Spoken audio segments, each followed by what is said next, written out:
What just happened in the skies over the Strait of Hormuz is the kind of moment that defines the entire United States-Iran standoff. The Islamic Revolutionary Guard Corps made one of the most stunning tactical decisions of the entire conflict. They fired a surface-to-air missile at an American F-35 Lightning II, the most advanced combat aircraft on the planet. They issued a triumphant press release claiming they had chased the stealth fighter out of Iranian airspace. They told the world that they had successfully engaged the symbol of American air supremacy. And then, within minutes, the radar site that fired that missile was reduced to a smoldering crater. The mine-laying boats they had sent into the strait were sitting at the bottom of the international waterway they were trying to close. 4 IRGC personnel were dead. And the F-35 was already home, having barely registered the engagement as a threat.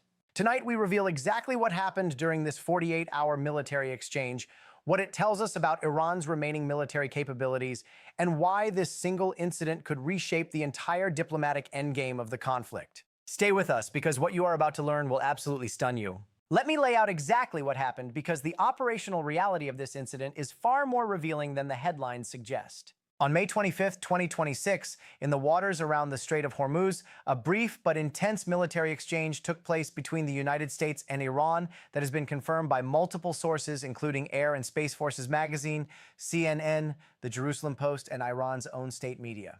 According to United States officials, American forces observed 2 Islamic Revolutionary Guard Corps vessels laying naval mines in the Strait of Hormuz. The United States military immediately responded by sinking those mine-laying ships. That triggered the Iranian escalation. Iranian forces fired surface-to-air missiles at American warplanes operating in the area.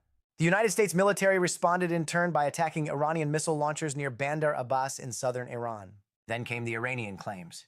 The Islamic Revolutionary Guard Corps issued a public statement claiming 3 separate engagement successes. They claimed they had shot down an MQ-9 Reaper drone operating in what they called Iranian airspace. They claimed they had fired at an F-35 fighter jet and forced it to leave the area. And they claimed they had fired at an RQ-4 type intelligence collection drone. Iran also confirmed that 4 of its own naval personnel were killed in the American strikes. Captain Tim Hawkins, the spokesperson for United States Central Command, issued a clear statement. United States Central Command continues to defend our forces while using restraint during the ongoing ceasefire. The May 25th exchange did not happen in isolation. It was the culmination of a sustained 48-hour escalation in the Strait of Hormuz that had been building throughout the prior day. Mine-laying boats had been deploying in the strait. IRGC fast attack craft had been approaching commercial shipping in provocative ways. The pattern of behavior was deliberate and coordinated. This was not a random act by a rogue commander. The escalation was a systematic test of American rules of engagement under the ongoing ceasefire framework. Iran was probing what activities would and would not trigger an American response, and what the scale of that response would be when triggered. The IRGC was simultaneously generating information warfare material that could be used at the diplomatic negotiating table in Doha, where Iranian Foreign Minister Abbas Araghchi was reportedly engaged in talks about a potential ceasefire memorandum and the reopening of the strait. The simultaneous occurrence of these 2 tracks, the diplomatic engagement in Doha and the military provocations in the strait, has become the defining feature of Iran's approach to this conflict. One arm of the Iranian government talks about peace, while another arm of the same government fires missiles at American aircraft. The contradiction is not accidental. It is structural. Let me explain why firing a surface-to-air missile at an F-35 is one of the most counterproductive tactical decisions any Iranian air defense operator could possibly make. The F-35 Lightning II is not just an advanced fighter aircraft. It is a fully integrated sensor and electronic warfare platform that fundamentally changes the engagement dynamic the moment any enemy radar attempts to track it. The F-35 carries an electronic warfare suite that runs continuously from the moment the aircraft takes off. The system provides integrated radar warning, threat geolocation, jamming, and automated countermeasures without requiring any pilot input. The moment an Iranian surface-to-air missile radar illuminates the F-35, the aircraft's systems have already precisely located the radar's position on the ground, identified its frequency and waveform, and begun applying electronic countermeasures against the radar's ability to maintain a track. The aircraft also carries an extraordinary distributed aperture system, which is a network of 6 infrared cameras mounted around the F-35 skin in different positions. The images from all 6 cameras are fused together by the aircraft's onboard computer into a continuous 360-degree spherical picture that the pilot sees through their helmet display. The pilot can look in literally any direction, including through the aircraft's own body, and see a real-time infrared picture of whatever is in that direction. When an Iranian surface-to-air missile launches from the ground, the rocket motor produces an extremely bright infrared signature that the distributed aperture system detects instantly. The pilot sees the launch the moment it happens, knows exactly where it came from, and knows the missile's approximate trajectory. The electronic warfare suite has already computed evasion geometry and is jamming the missile's guidance signal before the pilot has consciously decided what to do. Here is the part of this story that the Iranian press release leaves out completely. Every radar-guided surface-to-air missile system shares the same fundamental physical vulnerability that is built directly into how radar-guided missiles work. The moment any radar system turns on to illuminate a target and develop a fire control solution, it broadcasts a continuous radio frequency signal that announces its exact location to every listening device in the theater. The radar must transmit to find the aircraft, and everything within range of that transmission knows exactly where the transmitting radar is. Over the Strait of Hormuz, there are a very large number of American assets specifically designed to listen for exactly those transmissions. When an Iranian radar turns on to engage an aircraft, the sequence that follows is essentially automatic. American electronic intelligence aircraft detect the radar emission and precisely geolocate the transmitting antenna. Every American aircraft in the area with a radar warning receiver receives an immediate alert identifying the type of radar, the associated missile system, and the approximate direction and range of the threat. The F-35's own onboard radar simultaneously maps the ground position of the located radar and transmits precise targeting coordinates to every weapons-capable platform in the theater through the secure data link network. Then comes the consequence. An AGM-88 HARM, the high-speed anti-radiation missile, is launched by an armed aircraft. The HARM homes directly on the radar emission. It follows the transmission signal backward to the antenna. It travels at twice the speed of sound. The radar sight that turned on to engage the F-35 has now made itself the target of every aircraft, missile, and electronic warfare system in the area by the simple act of transmitting. Turning on the radar to shoot at the F-35 is what causes the F-35 community to destroy the radar sight.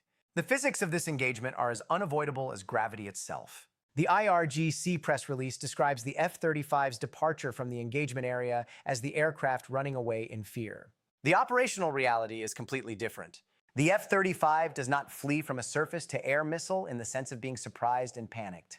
It detects the launch, identifies the launch location, jams the guidance, deploys countermeasures if necessary, and transmits the precise coordinates of the launch site to every other platform in the theater. The aircraft then departs the immediate area because there is no remaining tactical reason to stay over a location whose air defense site is about to be destroyed by other American assets. The F-35 has already completed every action required to ensure the SAM site's destruction. Remaining in the area while the terminal effects are being applied would serve no tactical purpose and would expose the aircraft unnecessarily. The IRGC describes this departure as the F-35 running away scared from Iranian missiles. What it actually represents is the F-35 having completed its mission and returned home, while the radar site that fired at it was simultaneously being destroyed by the data link targeting solution the F-35 itself provided. The SAM site fired at an F-35.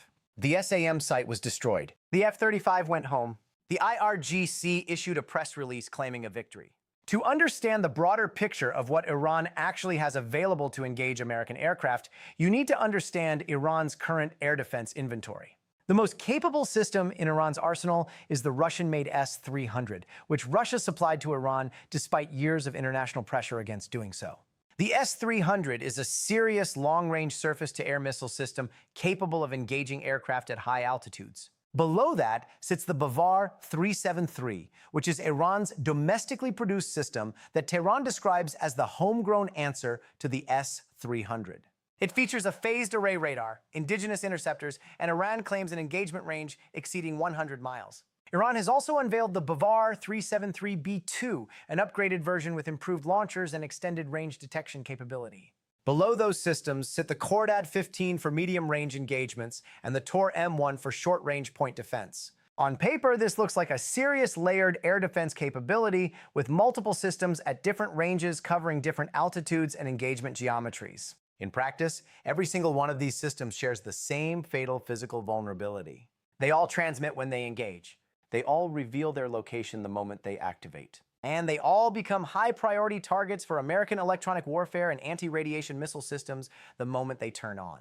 The American military campaign over the past several months has been systematically degrading Iran's air defense network through exactly this mechanism. Each time an Iranian site activates to threaten American aircraft, that site becomes the target of an American response. The most operationally significant claim from the 48-hour exchange is the IRGC's assertion that they shot down an MQ-9 Reaper drone. This claim, if accurate, has real military implications that the F-35 engagement claim does not. The MQ-9 Reaper is a substantial aircraft. It costs approximately $32 million per unit. It flies at altitudes around 50,000 feet. It can stay airborne for 27 hours continuously, providing the kind of persistent surveillance that no other platform can match. It carries advanced synthetic aperture radar and multispectral targeting systems that allow it to track individual targets through darkness, fog, and electronic interference. If an Iranian system successfully engaged an MQ-9 operating at 50,000 feet, that tells us something specific about what Iran still has operating.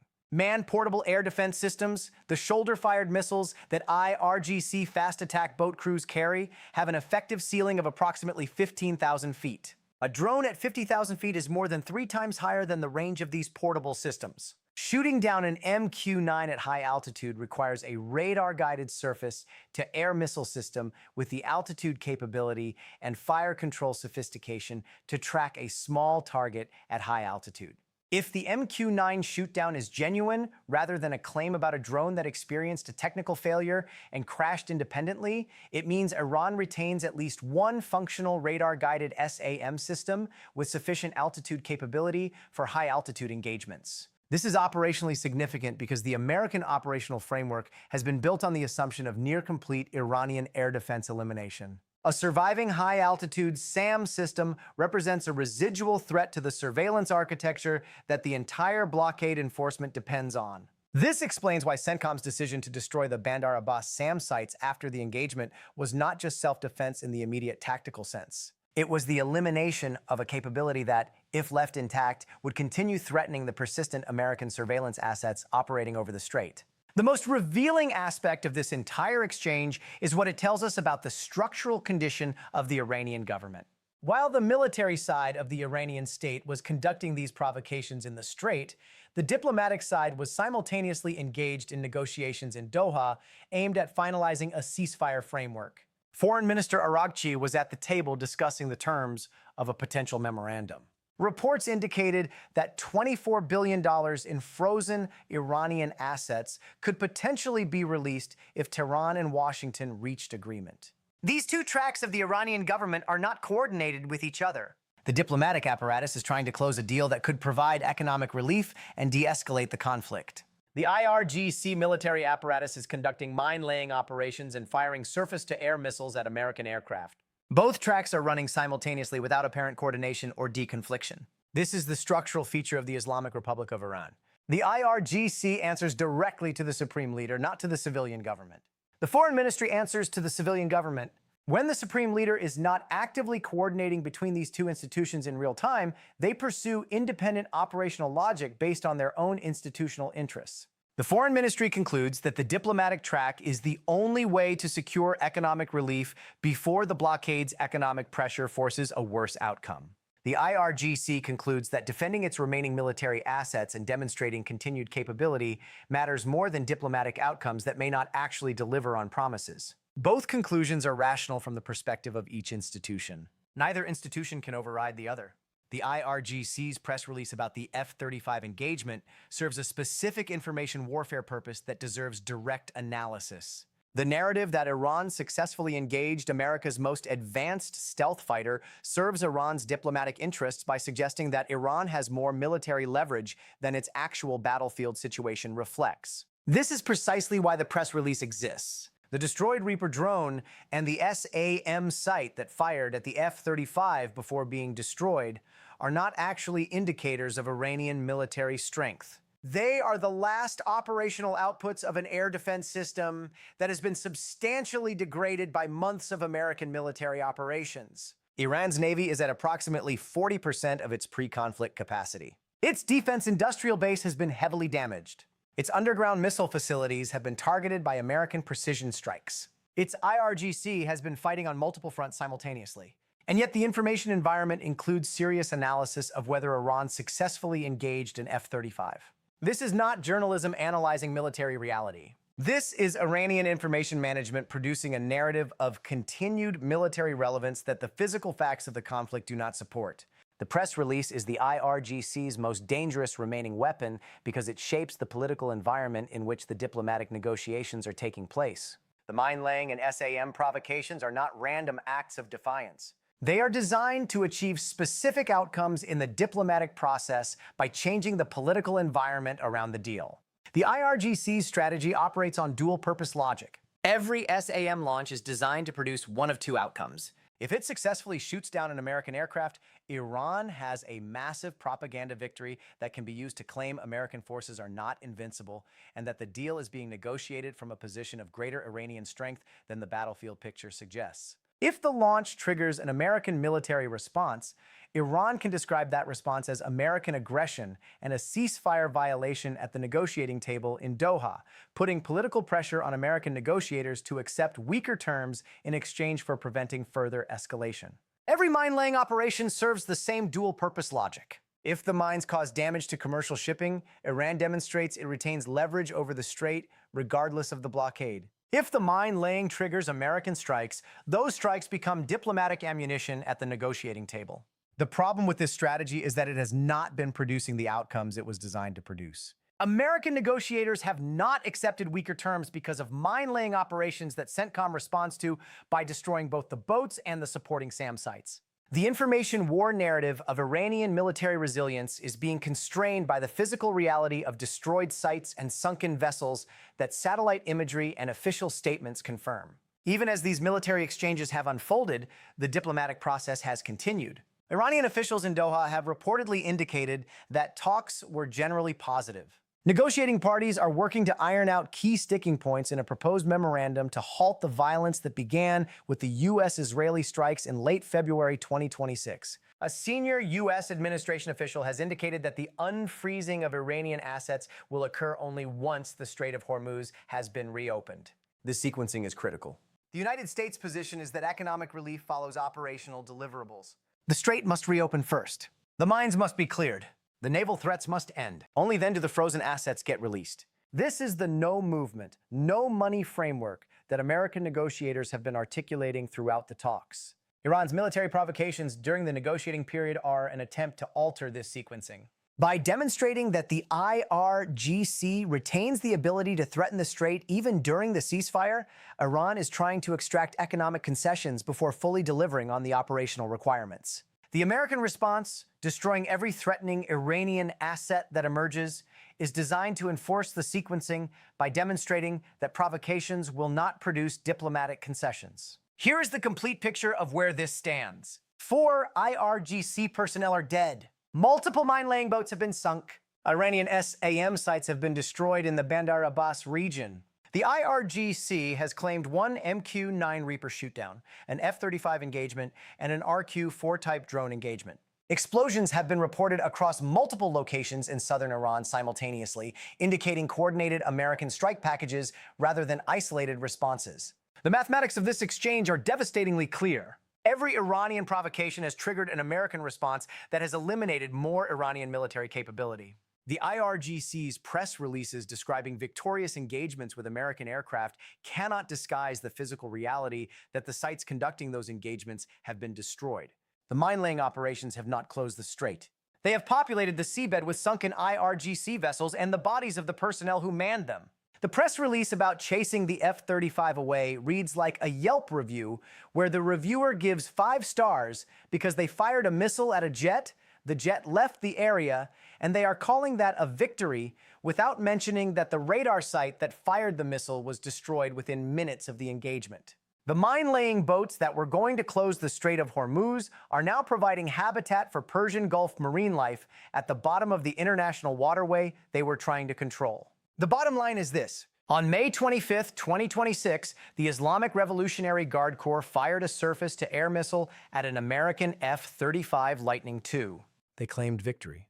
The radar site that fired the missile was destroyed within minutes. 4 IRGC personnel died in the broader exchange. The mine-laying boats they sent to close the strait were sunk, and the F-35 went home unharmed, having barely registered the engagement as a serious threat. This single incident captures the entire strategic situation of the Iran-United States standoff in a perfect microcosm. Iran's military faction continues to demonstrate defiance and project the illusion of capability. Iran's diplomatic faction continues to engage in negotiations that could provide economic relief. The United States continues to enforce its rules of engagement with overwhelming precision while keeping the diplomatic door open. And the gap between Iranian rhetoric and Iranian operational reality continues to grow wider with every exchange. The next phase of this conflict will be determined by whether Iran's leadership can finally bring its military and diplomatic tracks into alignment. Whether the regime can accept that the era of provocation without consequence has ended, and whether the diplomatic process in Doha can produce an agreement before the next provocation triggers an even more decisive American response. For all the latest breaking news on the Iran crisis, the Strait of Hormuz, and America's military operations, like this video, hit subscribe and turn on notifications. Stay informed. Stay alert. America first,